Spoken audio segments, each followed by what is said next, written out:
রোজায় সুস্থ থাকার জন্য আমাদেরকে বুঝতে হবে এখন কিন্তু না শীত না গরম, হ্যাঁ? শুরুটা কিন্তু আমাদের এই সময়টা একটু জ্বর, একটু কাশি হওয়া এগুলো কিন্তু হচ্ছে। সারাদিন রোজা রাখার পর দেখা যায় অনেকেই যেহেতু আমি সারাদিন রোজা আমাকে অনেক বেশি পানি খেতে হবে। এই পানিটা একত্রে অনেক বেশি খেয়ে ফেলা এবং স্পেশালি দেখা যায় যে ঠান্ডা পানি খাওয়ার একটা টেনডেন্সি থাকে। এখন কিন্তু যে জ্বর বা ঠান্ডা কাশি হওয়ার একটা সুযোগ আছে এই চান্সেসটা কিন্তু আরও বেড়ে যায় যখন সারাদিন রোজা রাখার পরে হঠাৎ করে আমরা অনেক ঠান্ডা বেশি খেয়ে নিচ্ছি। যেরকম ঠান্ডা পানি খাচ্ছি, হয়তো ঠান্ডা আইসক্রিম খাচ্ছি, হয়তো ফালুদা টাইপের কিছু তৈরি করছেন সেটা খাচ্ছেন।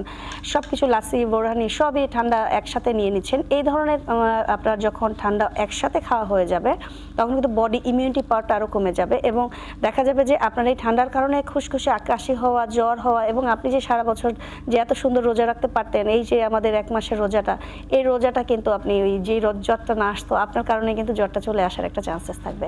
সো আপনি এই সুস্থতার জন্য আপনি যেন ভালো থাকতে পারেন কি খেতে পারেন? অফকোর্স ঠান্ডা খেতে পারেন, বাট প্রথমে একটু খেজুর খেয়ে নেন, একটু প্লেন ওয়াটার খেয়ে নেন। নর্মাল টেম্পারেচারের ওয়াটার দিয়ে আমি আমার বডিটাকে আগে হাইড্রেটেড করি, কারণ সারাদিনে কিন্তু আমার বডিটা ডিহাইড্রেটেড হয়ে আছে, তাই না?